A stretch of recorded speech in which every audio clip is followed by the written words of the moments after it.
Posible bang makaipon ng 100,000 in 1 year?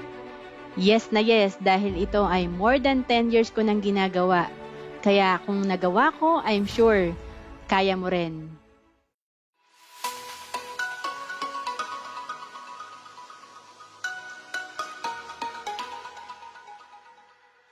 Hello everyone, I'm Roan Celis Capistrano of 1 Million Club. Kung bago ka pa lang sa channel ko, make sure to subscribe and hit the notification bell para lagi kang updated.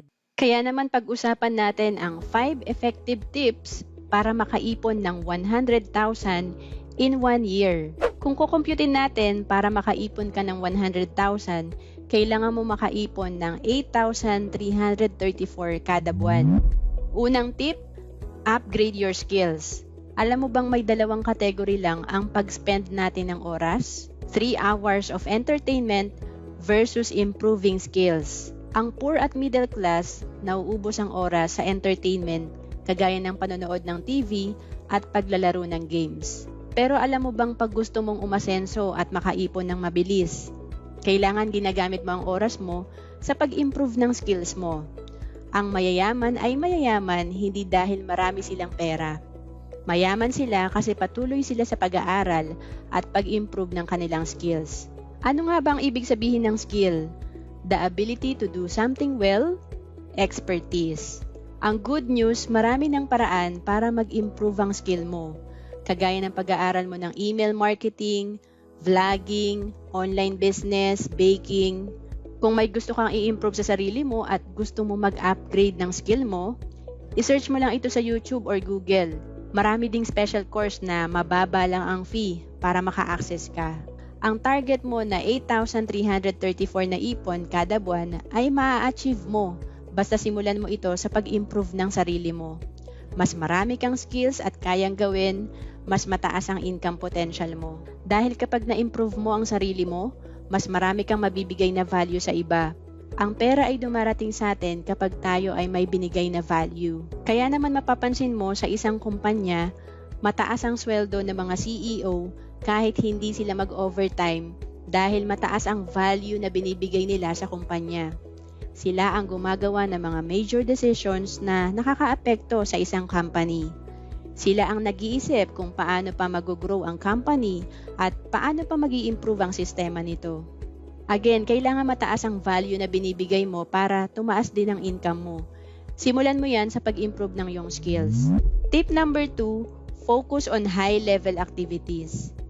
Kadalasan, hindi tayo umaasenso kasi hindi natin alam ang priorities natin. Karamihan, pag tinanong mo, busy, pero tanungin mo kung nakaipon at nakapag-invest na ba sila. Karamihan, kahit masipag, ang sagot sa'yo, walang naipundar at worst case, marami ding baon sa utang. Ibig sabihin, hindi dahil busy ka, aasenso ka na. Marami tayong kilala na busy at nag-overtime pa, pero tali pa rin sa rat race cycle. Trabaho, gastos, trabaho, gastos. Again, second tip is focus on high-level activities. Hindi dahil marami kang ginagawa, productive ka na. Sa mga ginagawa mo ngayon, ano dito ang high-level activities? Sa to-do list mo na 10 items, kadalasan yung 1 to 2 items lang sa listahan mo ang high-level activities. Halimbawa, ako personally, ang high-level activities ko ay ang paggawa ng content ko dahil ito ang nakakatulong sa akin para sa online business ko.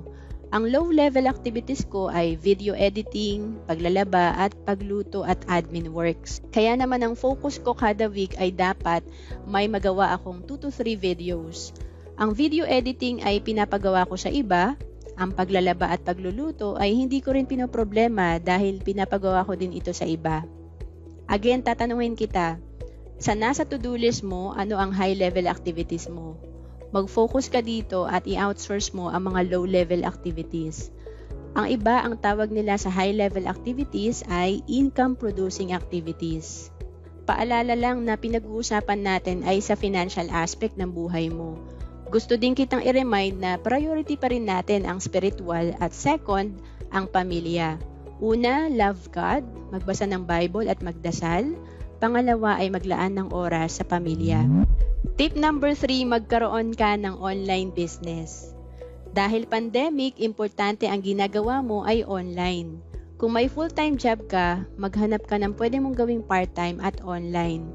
Meron akong video na ang title ay 3 tips paano kumita ng 5,000 to 15,000 a week online. Dito malalaman mo kung paano ka nga ba kikita online. Ano-ano ang mga legit website or platform ang pwedeng makatulong sa'yo.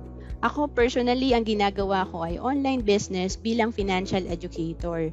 Kanina sa na-compute natin, kailangan natin makaipon ng 8,334 pesos kada buwan. Pwede mo ba itong kitain bilang financial educator? Yes, pwede. Ang potential income mo dito kung part-timer ka ay 5,000 to 15,000 a month. Pwedeng mas malaki pa sa 15,000 kasi di naman ito employment na fix. Business ito na depende sa iyo kung magkano ang kikitain mo. Kung full-time ka na, ang potential income mo is 25,000 to 100,000 plus a month. Tip number 4, choose your influencer. Malaking factor sa buhay natin kung sino lagi nating kausap, kasama at pina-follow. Sila kasi ang influencer sa buhay natin. Kung ang idol mo at mga kaibigan mo ay gastador, gastador ka din. Kung kasama mo mga 15,000 to 20,000 ang sweldo, madalas yan din ang sweldo mo. Kaya importante na humanap ka ng community, mga kaibigan, mentor na makaka-influence sa'yo para mag-grow ka pa. Sila ang makaka-motivate sa'yo para ma-achieve mo mga financial goals mo. Kung ayaw mong malubog sa utang, huwag kang sumama sa mahilig umutang. Kung gusto mo magnegosyo, sumama ka sa mga taong nagnenegosyo. Pwede ka maging part ng IMG kagaya ko. Ang IMG ay community ng mga savers, investors, at entrepreneurs. Dito matututo ka sa mga financial workshops, may inspire kang mag-ipon at mag-invest, at makakasama mo ay mga financial educators din na kagaya ko na nag-aaral at ginagawa ang online business sa IMG. Last tip, tip number 5, choose to have simple lifestyle. Kung gusto mo makaipon, simulan mo sa disiplina sa sarili mo. Paano mo masasabi na may disiplina ka sa sarili? Kapag ina-apply mo ang live below your means principle. Ibig sabihin, ang gastos mo ay hindi lumalampas sa kung magkano ang kinikita mo. Kung wala ka pang ipon, importante na simple lang ang lifestyle mo. Huwag kang makipagsabayan sa iba kung hindi naman kaya ng sweldo mo. Ang taong gustong umasenso ay naiintindihan ng word na sacrifice. Ang taong walang ipon ay ayaw mag-sacrifice. Ang pinipili nila ay instant gratification. Ito yung wala pang sweldo, iniisip mo na agad kung saan ka kakain na restaurant, anong bibilin mong bagong damit or sapatos sa mall. Walang masama sa pagbili ng mga bagay na ito. Dinaanan ko din ito. Minimum lang sahod ko noong 2005. 8,500 ang gross salary ko, pero pag may deduction, malaki na yung 3,500 kada payday na sinasahod ko. Imagine 3,500 lang sweldo ko tapos bumibili ako ng damit na 800 pesos, bag na 1,000 pesos. Kaya wala akong naiipon kasi gusto kong makipagsabayan sa office mate ko na kada Friday ay bago ang damit. Pero noong 2008, sa second job ko, nag-decide na ako na mag-sacrifice. Sabi ko, sa ukay-ukay muna ako bibili ng damit para makatipid.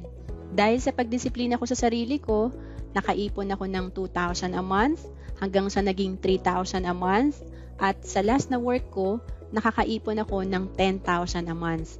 Bakit ba importante ang disiplina? Dahil kung wala ka nito na maliit pa lang ang sweldo mo, mas lalo kang mahihirapang i-handle ang pera mo pag malaki na ang sweldo mo. Kung di ka nakakaipon na maliit ang sweldo mo, may posibilidad din na di ka pa rin makakaipon kahit malaki na sweldo mo. Pinag-usapan natin kung paano ka makakaipon ng 100,000 in 1 year. Kung nakakaipon ka ng 8,334 pesos kada buwan, may ipon ka na 100,000 in 1 year. Kung ma-build mo ang disiplina, syempre sa pag-iipon, ang importante magawa mo ito consistently. Kaya kung nagagawa mong makaipon ng 100,000 in 5 years, meron kang ipon na 500,000. At kung ito ay nilagay mo pa sa investment, assuming ang rate of return is 12%, meron kang projected fund na 635,285. Kung ituloy-tuloy mo ito hanggang 10 years, ang ipon mo ay 1 million at kung na-invest mo ito, meron kang projected fund na 1,754,874. Kung nagawa mo mag-ipon ng 100,000 per year in 15 years, meron kang total na ipon na 1.5 million. At kung ito ay na-invest mo, meron kang projected fund na 3,727,971. 15 years lang ang pinag-uusapan natin. Kung 45 years old ka na ngayon, minsan iniisip natin na huli na ang pag-iipon. Pero hindi, kasi kung simulan mo ngayon, in 5 to 15 years, may malaki ka pa ring ipon at projected investment. Kung nasa 20 to 30 years old ka naman, i-apply mo lang ang natutunan mo. At the age of 35 to 45, makakapag-retire ka ng maaga. Again, 5 effective tips para makaipon ng 100,000 in 1 year. Unang tip is upgrade your skills. Pangalawa, focus on high-level activities. Pangatlo, magkaroon ng online business. Pang-apat, choose your influencer. At panglima, choose to have a simple lifestyle. Kaya i-comment nga natin dyan, discipline and consistency is the key. Kung naghahanap ka ng online business na pwede mo rin gawing part-time, pwede ka maging financial educator kagaya ko. Or kung naghahanap ka kung saan ka pwede mag-invest, if you have any question, i-message mo lang ako sa Facebook, Roan Celis Capistrano. Ang messenger link ko ay bit.ly/RoanFB. Pwede mo rin akong i-email sa roan.capistrano@gmail.com or kontakin sa 0926 800 8685.